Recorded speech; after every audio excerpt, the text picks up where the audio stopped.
à Monsieur le Ministre pour donner un tout petit peu sa vision par rapport à ces différents challenges qui guettent un peu la Tunisie pendant les prochaines étapes.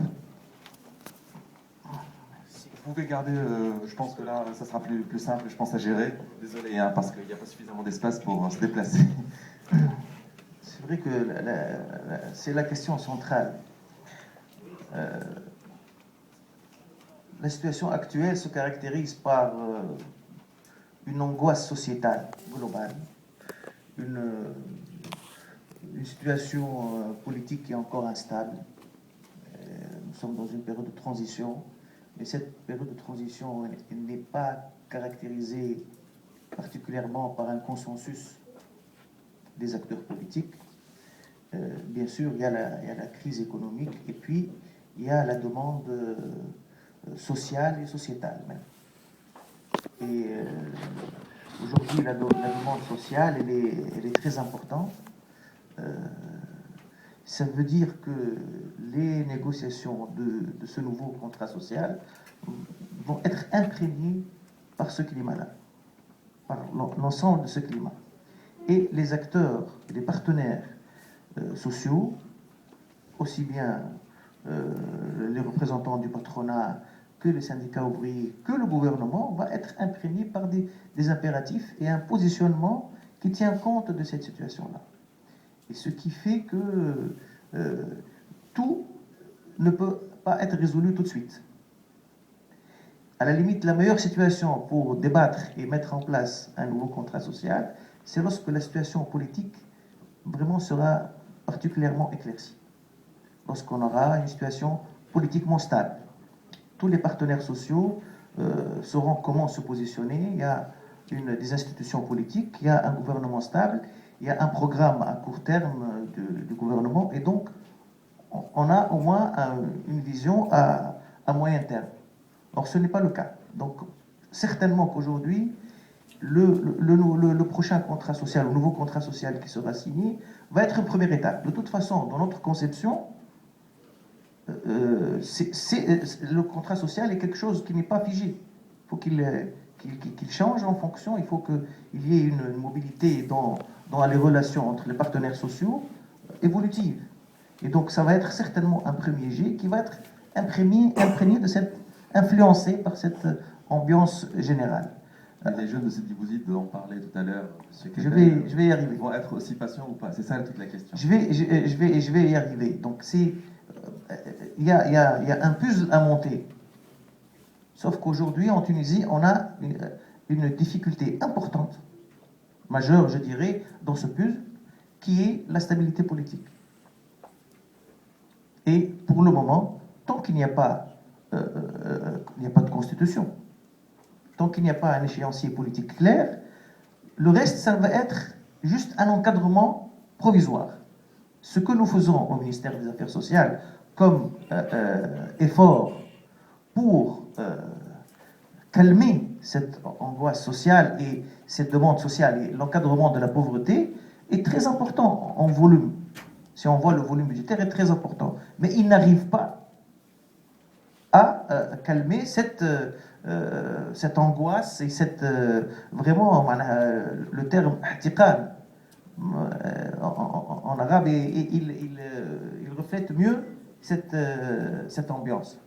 Parce que les Tunisiens ont besoin d'être rassurés globalement, sur la globalité de la situation, sur leur mode de vie pour certaines régions, et en particulier les régions les plus aisées, sur l'emploi, sur leur situation sociale, sur le logement dans les régions les plus défavorisées, sur l'ascenseur social dans les régions les plus défavorisées. Donc, on n'est pas actuellement en situation de pouvoir répondre à cet ensemble. Pourquoi? Parce que, d'abord, le consensus politique qui permet de gérer ces problèmes d'une manière sereine n'est pas encore là. N'est pas encore là, et c'est capital si on veut par la suite voir les choses, tout ce qui est modèle de développement, tout ce qui est relation entre partenaires sociaux, d'une manière plus sereine. Et avec une vision qui ne sera pas à très court terme. Il ne faut jamais oublier que tous les partenaires, quels qu'ils soient, ont toujours en vue les prochaines élections. Et c'est des calculs, que ce soit les partis politiques et même les organisations syndicales. Si on veut être franc et direct. Et c'est tout à fait normal. Je pensais Et pas c'est entendre tout à autant fait, de votre part. c'est tout à fait, non mais c'est tout à fait normal. Il y a un exercice nouveau. On n'était pas habitué. Il y a eu une révolution dans ce pays sans qu'il y ait de direction, sans que les acteurs politiques n'aient été préparés à accéder au pouvoir. C'est ça la nouvelle donne. Nous avons des organisations patronales et syndiquées qui habituellement l'État avait une relation tutélaire, voire clientéliste, si on peut utiliser même des termes un peu difficiles. Mais il y avait une situation tutélaire de l'État. C'était le régulateur entre les partenaires sociaux et il avait des relations de clientélisme parfois très très avancées avec certains. Donc ça, aujourd'hui, cette figure tutélaire a disparu. Nous sommes dans une situation où il faut construire des relations entre partenaires sociaux avec des structures qui étaient habituées à avoir un tuteur qui représentait une peur mais une protection aussi. Aujourd'hui, lorsque les syndicats ouvriers qui se sont retrouvés vraiment à la pointe de la révolution, sans le vouloir, sans le décider, et un peu, pour certains, malgré eux. Aujourd'hui, c'est difficile de gérer la liberté brutalement acquise. Donc tout ça demandera certainement, ce qu'il faut, c'est en fait le nouveau contrat social, c'est une révolution culturelle. C'est beaucoup plus que des positionnements ou la négociation d'un contrat entre partenaires, et ce n'est pas un contrat habituel. C'est quasiment une nouvelle conception des rapports entre partenaires sociaux. Vous en avez eu un exemple d'une absence particulière ce matin. C'est tout ça. Je voulais pas la noter, mais bon. Non, mais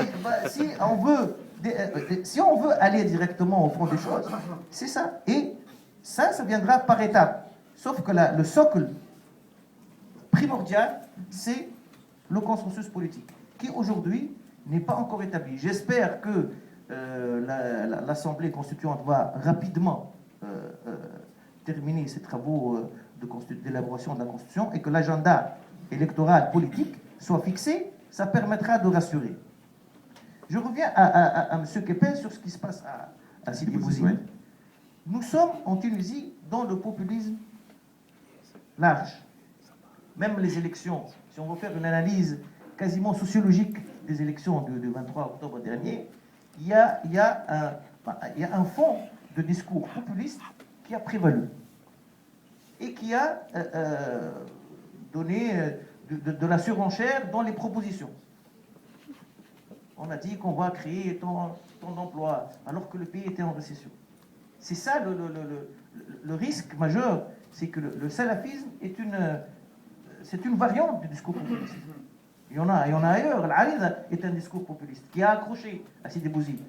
Maintenant, il va y avoir certainement un transfert de voix, si on veut parler d'élection, entre l'Arida vers le salafisme. Et c'est en train de se passer là, sous nos yeux. Donc, aujourd'hui, les acteurs politiques doivent être conscients. Tous les acteurs, moi je mets tout le monde devant sa responsabilité, même le parti auquel j'appartiens, pour établir le consensus afin que ces jeunes-là puissent voir que ce n'est pas dans ce populisme ou ce radicalisme qu'on va trouver la solution. C'est une valeur refuge aujourd'hui. Et aujourd'hui, surtout, c'est vrai qu'il faut assurer la sécurité. Il faut qu'il n'y ait pas d'atteinte aux libertés individuelles, aux biens publics et privés. Tout à fait d'accord. Mais il faut aussi assurer un dialogue. Parce que le populisme, on ne s'en sort pas avec la répression. Et vous le savez très bien. Donc, je pense que c'est la meilleure démarche. Il faut aller vers eux. Il faut leur permettre qu'ils voient concrètement ce qu'on peut faire. On a un projet à Sidi Bouzid dans le domaine de l'agriculture, où qui a commencé la semaine dernière. 150 jeunes qui viennent des familles les plus pauvres, défavorisées, qui vont être pris en charge avec la FAO et le Programme alimentaire mondial qui vont avoir une formation pendant 2 ans avec un projet d'installation. C'est important de multiplier ce genre de projets qui redonnent l'espoir sur du concret. C'est-à-dire qu'à partir de la semaine prochaine, 150 jeunes vont avoir un salaire, un emploi, une formation, un salaire, une couverture sociale. Et ça permet de redonner l'espoir. C'est pas beaucoup, 150 jeunes, mais c'est important comme symbole. Je pense que la démarche doit être globale et intégrée si on veut dépasser cette logique de discours populiste et vraiment, entre guillemets, vaincre le salafisme. Merci, Monsieur le Ministre. Merci pour votre franchise. Franchement,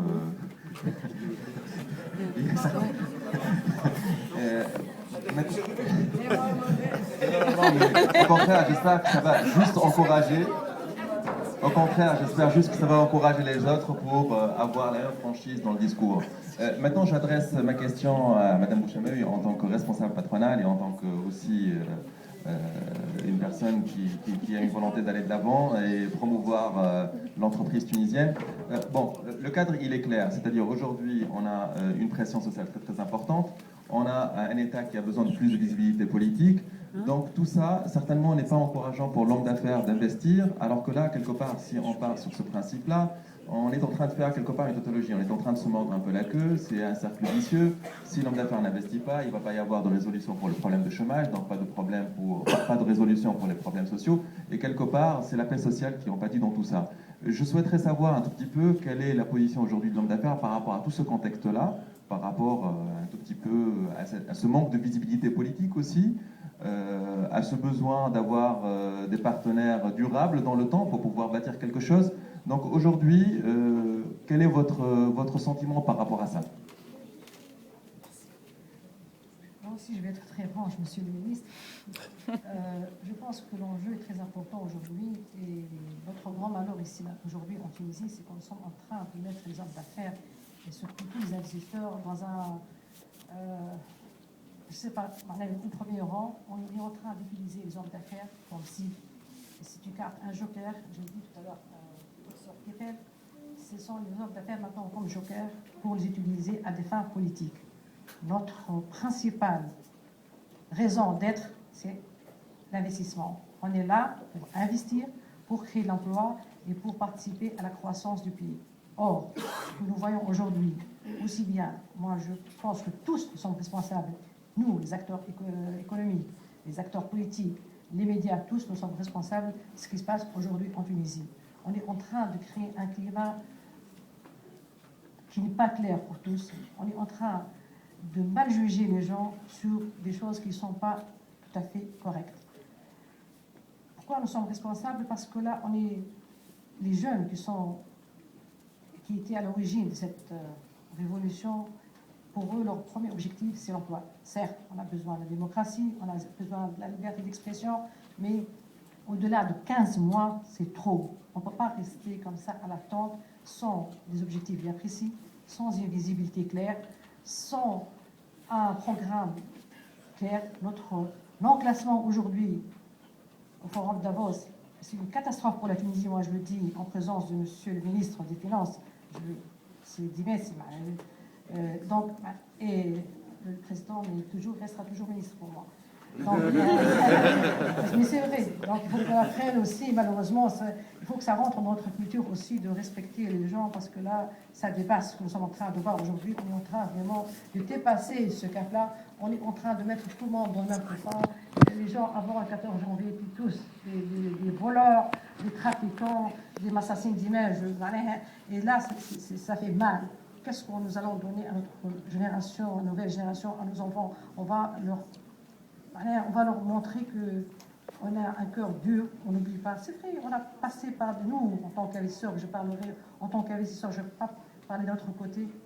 C'est vrai, bon, il y avait un système, il y a certains qui ont eu le courage de ne pas suivre ce système, c'est une minorité, il faut le dire, d'autres qui ont suivi, mais aussi on a beaucoup.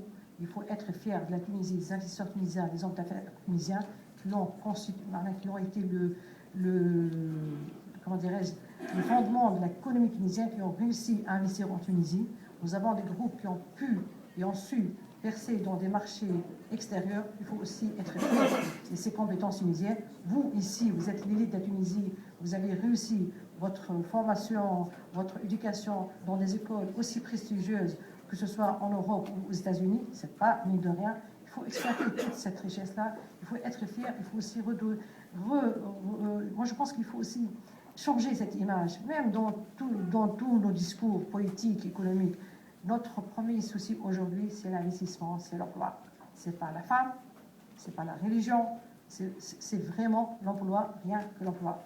Il faut qu'on multiplie tous les discours pour parler, pour trouver des solutions, pour échanger les idées entre nous, partenaires économiques, partenaires sociaux. Moi, je le dis franchement devant tous, en présence de tous mes amis, même s'ils ne sont pas dans la même organisation patronale que nous, moi, c'est rien. Nous sommes en Tunisie, nous avons un objectif bien précis, nous avons notre pays. Il faut aimer ce pays qui est très riche, un pays qui est riche par ses compétences, par ses jeunes. Nous avons beaucoup d'avantages, nous sommes très proches de l'Europe, nous avons acquis une grande importance avec l'ouverture, avec la signature de l'accord avec l'Union européenne. Il faut qu'on soit tous ensemble. C'est pas la peine vraiment de même si on essaie de laver notre linge sale entre nous, mais il faut aujourd'hui, on a besoin d'être plus proches, de s'écouter, d'échanger les idées, même en présence de ces idées. Donc moi je parle aussi, là, nous sommes tous là pour la Tunisie. Il faut que tous on discute des prérogatives de la Tunisie. Et je dirais, moi, que le contrat social, ça permettrait aussi, c'est un moyen pour nous de mettre en relief, au-delà des négociations, des augmentations salariales, les réformes à mettre en place. Nous avons besoin d'une entreprise compétitive. Nous avons besoin d'assurer une meilleure productivité. Nous avons aussi besoin d'assurer les meilleures conditions aux travailleurs. Nous avons aussi besoin de créer de l'emploi dans des créneaux et dans des industries nouvelles, à une meilleure valeur ajoutée. Et donc, la présence de tous les acteurs économiques et sociaux est très importante pour qu'on évolue vers un pays qui soit un pays développé et bénéficier de tous les avantages que nous avons. Merci. Merci beaucoup. Merci. Merci pour ces auditeurs. Je passerai la parole à M. Gilles Kepel de nouveau. Tout à l'heure, M. le ministre a parlé d'un consensus. Moi, j'aimerais bien juste avoir votre avis par rapport à cette question-là, parce que le problème d'un consensus, il se fait entre organisations, entre partis politiques. Est-ce qu'aujourd'hui, vous pensez que, et là je fais appel à votre fibre plutôt de sociologue plus que de politologue, est-ce que vous pensez aujourd'hui que la société tunisienne, et surtout ces jeunes un tout petit peu avec beaucoup de désespoir, qui ne se retrouvent pas dans l'échiquier politique, est-ce qu'ils se retrouvent dans un consensus quelconque aujourd'hui entre organisations patronales et organisations syndicales